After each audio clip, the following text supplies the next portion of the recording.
I'm here with Todd Rohal once again, the director of Nature Calls. We talked to you on the red carpet last night, and you were telling me that, unbeknownst to most people, that Rob Riggle actually killed a kid. Yeah, that's And I wanted to follow up on that. Yeah, it's true. Yeah, yeah. He does not get. I mean, he's got a pretty thick history of not getting along well with people, and especially children. And child murderer. yeah, like I wouldn't say he's got a reputation of being a child murderer, but he definitely has the history of being a child murderer. So. We weren't fully aware of that when he came on set, but he, like, right off the bat, I mean, first day, I guess I would call it first day jitters. Yeah. Picked up a kid and just snapped him right in half. Wow. But he's like, I mean, what I admire about Rob is that he's, a guy that balances comedy and he's still an active, Marine, and Yeah.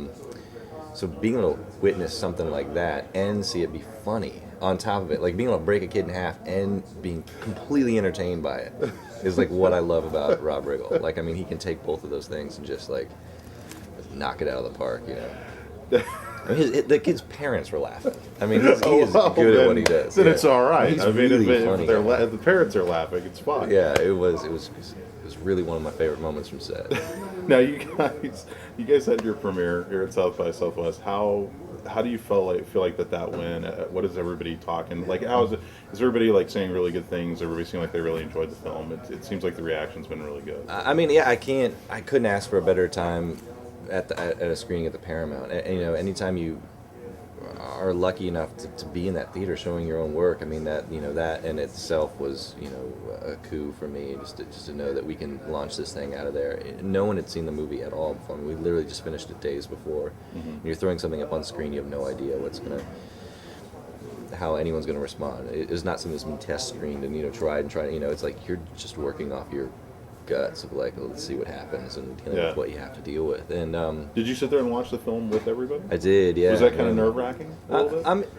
A little bit, but like, I mean, once you hear, 1,200 people don't laugh because they have to at the same time, like I mean, so you're getting a genuine response from that, and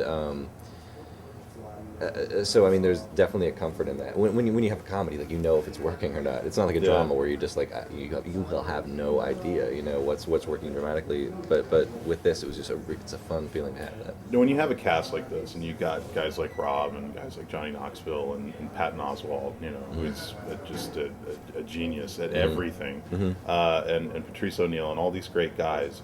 I mean, is this kind of like a director's dream? Like, when you have those kind of people working together? Does it seem like it just makes the comedy itself better at that point? Yeah, and it's I mean, I love our cast. I love looking at that cast list and just seeing what a bunch of great folks we got together. But I mean, everybody works in such a different way. Everybody's coming from such a different place. It's not a group of people that were from the same improv group or the same circle of something. These were all people from very different kinds of comedy brought together. And Rob's background of being from improv, Patton is very, very much a writer and a stand-up guy who really hones what he's doing and knows exactly what he's saying, and it's a fully different thing to like Daryl Hammond, who shows up and is like pulling from like his old gym teacher, that like this creepy guy that he used to know, like everybody's kind of got their own thing going on, and that's that for me was really fun to sit back and kind of just get a sense of how so many funny people that I really admire and love, how they all work so vastly differently. Did you ever have to tone them down? Did you ever have to like say, guys, this is too broad, or I like... mean, I think a lot of people would make fun of me for saying that. Never. Yeah, anytime it was just like me showing restraint was like a miracle, But like, I mean, it was just really, with the time constraints we have to make a movie like this, it's just you're just trying to feed people fuel to keep them going. And like, what else can we get out of this in the short time that we have? We only have time for 3 or 4 takes. Like, what can I throw to you to get something, get something else, so I know you're performing at the best. I'm giving you the best things you can. So you didn't have to cut anything like significant out of the film, like from scenes that we had shot. Yeah. So, no, I mean, everything's there. That was so it was a matter of just being able to get the guys to give them enough options so that we could, in the editing room, that's the best part, is like when you can look at it and have these choices of like, God, this is funny, which one can we pull from? Yeah. What's up next for you after this? I had been working on some new stuff, and I got down to Austin, and somebody broke in the condo I was staying in and stole my laptop. So I'm Oh my starting. God, are I'm you starting kidding? over totally fresh. As someone who doesn't So back somebody up else may be anything. putting out your next project. Yeah, exactly. Yeah. So somebody who backs up nothing, which is always that response. You like tell somebody, "Oh, my laptop's stolen." Like, "Oh my God," but you back it up, right? And I'm like, "No, I Yeah, I don't. No, who no. backs it up? Seriously, like everybody always says that, but like who really? Oh, see, like my I- cameraman Rick is do you- saying. I mean, because I keep he's one of thinking those of, like- assholes that likes like, Oh, you yeah, have, I yeah. back everything up. Yeah. But it's like I can still think from the era where like hard drives were like so expensive, and I was like, I'm not buying like $1,000 hard drive, you know, and like it's not anymore. So it's like I could have had everything. Like there's apparently programs that do this, you know, and Yeah. so whatever. I didn't do that. So I'll be starting fresh with a new idea. All right. So look, if you're the guy that stole Todd's laptop, if you want to Mhm. return it to us, we'll get it back to him. No questions Yeah. asked. Just do the right thing. All right. That's all we can say. Yeah, and they're the luckiest person in the world because they just got a book of gold. No, Hey man, no, I'm it's glad. not. I'm glad you got this in here, and it's been fun talking to you. Yeah, man. It was good Thanks meeting so you on the red much. carpet last night. Yeah, it Congrats. was fun. Yeah, thanks for sitting in the rain. Yeah, no, it was, standing in you the know rain what? to- It actually kind of made the whole experience more pleasurable because it felt like we were really having to work for what we got. So Yeah, it was great to see like 1,200 people in that theater, knowing there was a full-on rainstorm outside too. It really meant a lot, you know. they didn't want to leave that theater because they knew That's true, what they yeah. were going out to. So Yeah, yeah, that's good true. stuff. All right, Todd, All right, Rohal, thanks very much. Hey everybody, I'm Mark Walters, and I'm sitting here with the great Rob Riggle. We talked to Rob last night on the red carpet at the Nature Calls premiere. Thanks for the great. Yeah, I'm well- going to put that in front of my name from now on. I like that. I'm going to actually put that in most of my contracts from now on. Well, first and foremost, I don't know if you hear this enough, but thank you for what you do in terms of like being an active serviceman and everything. Oh. I mean that's you there's for not saying that. enough people that appreciate that sort of thing, I think, out there. So Well, thank you for saying that. That's very yeah, nice of you to absolutely, say, man. absolutely. Okay, we're done. But we're here in South by Southwest for Nature Calls, and it seemed like the vibe last night on the red carpet was great. You guys seemed like you were having a really fun time. Now that the movie's played and you've seen everybody's reaction to it, Todd, we were just talking about how everybody's been saying great things, and I mean that's got to be really gratifying, Absolutely. You always, you never know what's going to happen. You hope that people enjoy it. We had fun doing it. Yeah. That's all you can really do is do your best, enjoy it, and then hope everybody else enjoys it too. So So I got to bring this up. Todd's saying that you killed a kid, and we got to talk about that. That you snapped. The He told kid- you about that? You snapped the kid in half. Yeah. you shouldn't be talking about Yeah, that. I know. That was a secret. Well, the main thing it's like why is that not in the blooper reel? What are we going to see this? It should be. Yeah, it should be in the blooper It should be. reel. Oh, Yeah. He said it was so funny. my bad. It was so funny. Even the kids' parents were laughing about it. So, that's awesome. yeah. Hey, what are you gonna do? Sometimes stuff happens on set. You're wheeling and dealing. A kid breaks in half. These things happen. You don't want it to happen, but when it does, it does, and then you move on. Because when you're on an indie budget, you got to stay on time. You That's gotta stay right. on your you just keep going. Now, last night when we talked, you had pretty much just gotten into Austin, I think, at that point. So you really hadn't had a chance to kind of immerse yourself in the whole South by Southwest experience and everything. Right. Now that this is kind of, you're more into it, Right. and you've had a chance to hang out here and see the premiere and everything, what's your thoughts looking back on everything so far?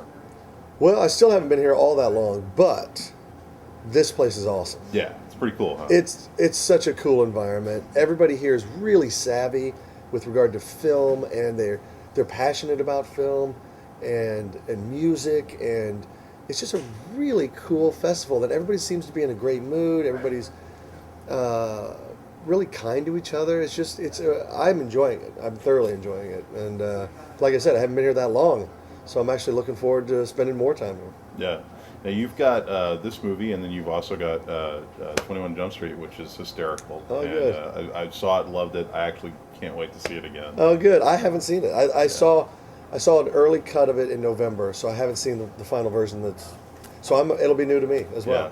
Yeah. There's one particular moment, I'm not going to spoil it, that you do something I don't think I've ever seen anybody do on film. Cinema history. Yeah, it we're is. We're making it is cinema history. That's Yeah. right. Classy cinema Yeah. history. Yes. Yeah, I know what scene I'm Top shelf. Yeah. Top shelf stuff there.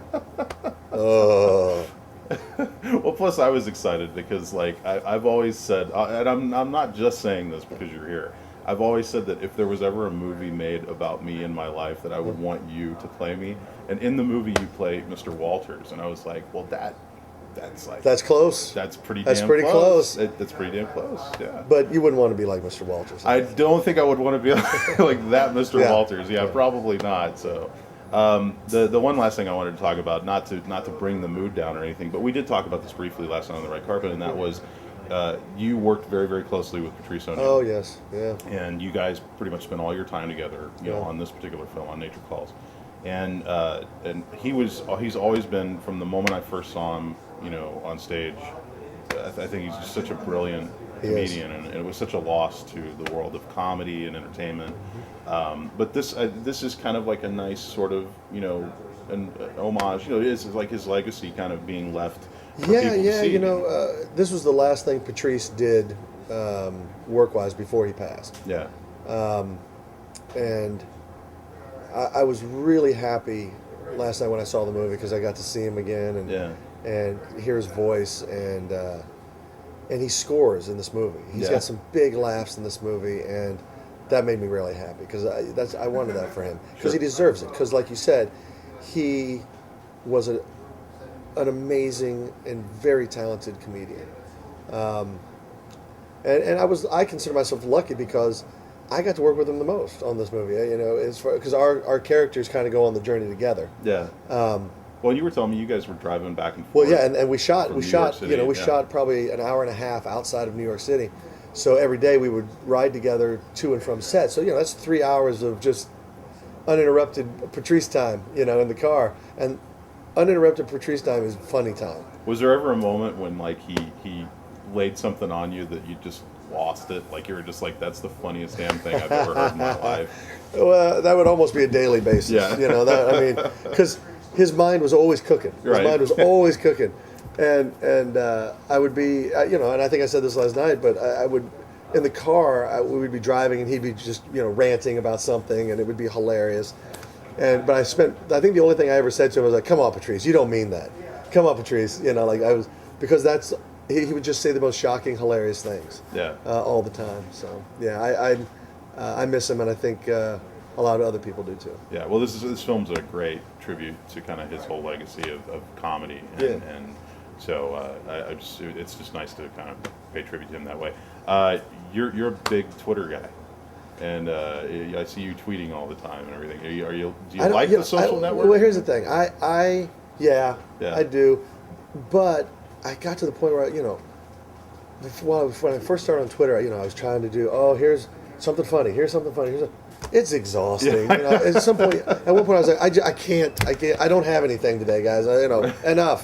And then when you take that pressure off yourself, then it's much more enjoyable. Yeah, yeah. But you know, so now I'm just like, hey, if something funny strikes me, I'll send it out. But for the most part, I also like, hey, I'm at a screening, or hey, I'm doing this, or you know, and people like that too. So Yeah. Sometimes it's just that aspect of following what you do. Yeah. Yeah. That's cool. Rob Riggle is the man. Nature Calls is a movie, and dude, seriously, it's a pleasure meeting you, and thanks for doing this. Absolutely. And, thanks for playing Mr. Walters, and one of these days, who knows? You never know. That's It right. may happen again. Awesome.